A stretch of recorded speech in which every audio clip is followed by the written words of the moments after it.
Demək, bu videomuzda dünyanın fiziki xəritəsindən istifadə edərək dağların yerləşdiyi əraziləri öyrənəcəyik.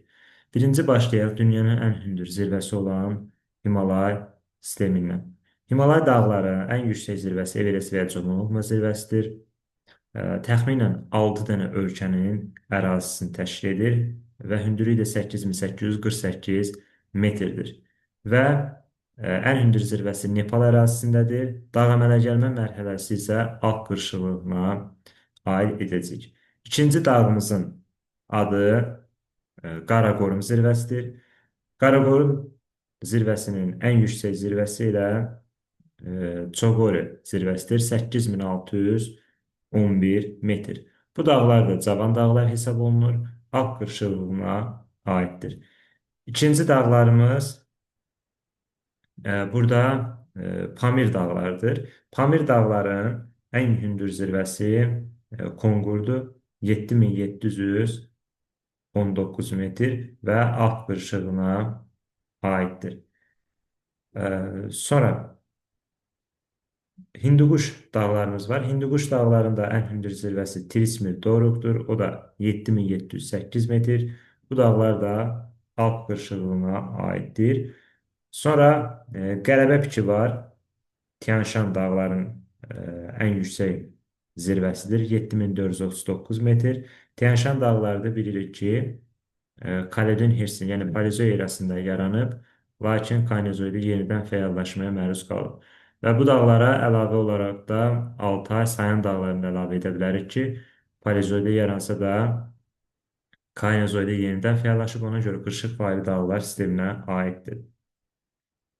Deməli, Qafqaz dağları. Qafqaz dağları da e, ən hündür zirvəsi Elbrusdur. 5642 metr. Bu dağlarımız da, bu zirvəmiz də Alp qırşığına aiddir. Sonra Elbrus var, bir Elbrus var, bir də Elbrus var. Elbrus bu Qafqaz dağlarının ən hündür zirvəsidir. Elbrus isə ən hündür zirvəsi Damavanddır, 5610 metr. Sonra başqa Altay dağlarını deyə bilərik. Az öncə də qeyd etdik. Altay, Sayan, Tian Shan dağları. Altay dağlarının ən hündür zirvəsi 4506 metr Beluxadır və Paleozoy erasında, yəni Kaledon Hirsinin dağ əmələ gəlmə mərhələsində yaranmışdır. Sonra Türkiyə ərazisində deyə bilərik ki, Pont və Tavr dağları. Pont nisbətən şimalda olandır, Tavr isə cənubda yerləşəcək. Pont dağlarımızın ən hündür zirvəsi Kaskar dağlarıdır, təxminən 3900 metr və Alp qırşığındadır. Tavr dağları isə bundan təxminən 200 metr aşağıdır, yəni 3700 metr deyə bilərik. Yəni, Türkiyə ərazisində yerləşir. Onda belə bir nəticəyə gələ bilərik ki, yəni sual bu formada qarşınıza çıxa bilərlər ki, Türkiyənin şimal hissəsinin cənub hissəsinə nisbətən daha hündürdür və ya daha hündür dağlara rast gəlinir. Bu doğrudur. Yəni şimal isə daha hündür olacaq. Bu dağlar da, Pont, Tavr dağları da litosfer havalarının sərhədinə düşür və Alp dağ əmələ gəlmə mərhələsinə aiddir. Əlavə burada Sayan dağları deyə bilərik. Mundi, Sardik.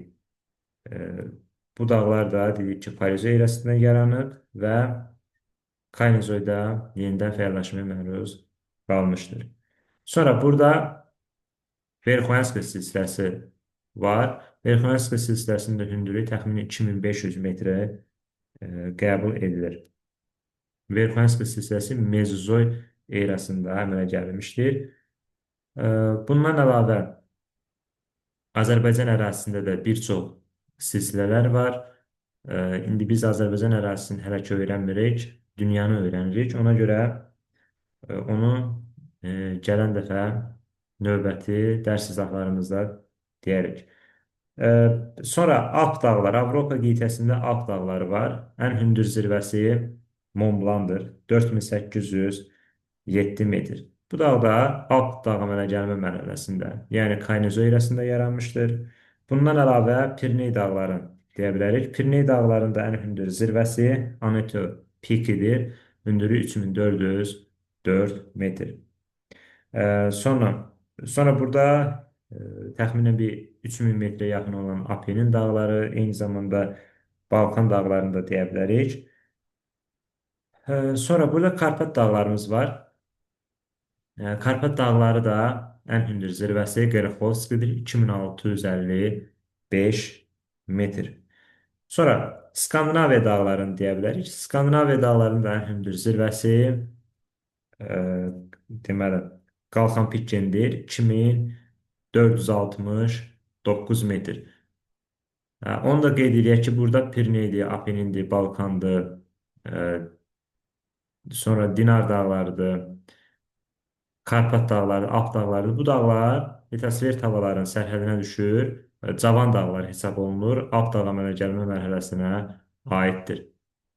Yəni bunlar ümumiyyətlə burada Afrikaya da birazdan keçsəm, burada Atlas dağlarından ta ki başlayır, cənub-şərqə doğru davam edir. Bunlar Alp Himalay geosinklonal qurşağında yerləşən dağlardır. Yəni Alp Himalay dağ sistemində yerləşirlər. Amma burada Skandinaviya dağında yerləşən Qalxan Pitkin zirvəsi 2469 metrdir. Skandinaviya dağları Paleozoikasında yaranmış dağ hesab olunur. Sonra burada Ural dağları var. Ural dağlarının ən hündür zirvəsi 1895 metr olan Narodnaya zirvəsidir. Bundan əlavə Atlas dağları, Afrikada Atlas dağları var ki, Afrikanın yeganə cavan dağı məhz Atlas dağıdır. Hündürlüyü 4165 metr olan Tubqal zirvəsidir. Bundan əlavə burada Kilimanjaro zirvəsi var, 5895 metr vulkanik dağdır. Sonra burada Kap dağları, burada isə Əjdaha dağlarıdır. Əjdaha dağlarının ikinci adı Dragon kimi görə bilərsiniz. Bu ingiliscə mənasına gəlir. Bunların da hündürlüyü, Əjdaha dağlarının hündürlüyü təxminən 3500 metrdir. Burada Kap dağlarının hündürlüyü isə təxminən 2000, bir dənə sıfır artıq getdi. Təxminən 2500 metr olacaqdır. Sonra Kordilyer Ant dağ sisteminə baxaq. Burada vulkanik dağ ən hündür zirvəsi deməli McKinley'dir. İkinci adı Denali'dir. Hündürlüyü isə 6194 metrdir. Atlas dağlarını dedik ki, Kaynozoy erasında yaranmışdır. Burada olan Kap Əjdaha dağları isə Paleozoy erasında yaranmışdır. Qədim dağlar idi. Burada yerləşən Kordilyer dağları isə Mezozoy qırşığında əsası qoyulub. Amma Alp dağ əmələ gəlmə mərhələsinə aid olan dağlara rast gəlinir. Məsələn, Kaskad dağları, sahil silsilələri bu sakit okean hissələrdədir. Yəni sahil boyu ərazilərdədir. Burada dedik ki, ən hündür zirvə McKinley'dir, 6194 metr və Mezozoy yaşlı dağlar daha çox üstünlük təşkil edir. Sonra Apalas dağları var. Bu Şimali Amerikanın şərqindədir. Bu da Paleozoy erasında yaranıb. Ən hündür zirvəsi Mitchell'dir, 2037 metr. Sonra davam edək. Burada Sierra Madre dağları var. Meksikada Kordillerin davamı Sierra Madre adlandırırlar. Bu ərazilərdədir. Sonra Ant dağların ən hündür zirvəsi Aconcagua-dur. 6000, təxminən bu ərazidədir. 6960 metrdir. Bundan əlavə burada digər zirvələr var və Ant dağları cavan dağlar hesab olunur və bu dağlar litosfer havaların sərhədində yerləşir. Burada Nazca litosfer havası ilə Cənubi Amerika litosfer havasının toqquşması nəticəsində həmin bu dağ sistemləri əmələ gəlmişdir. Ondan sonra Antarktida materikində də ən hündür zirvəsi Vinson massividir, 5140 metrdir.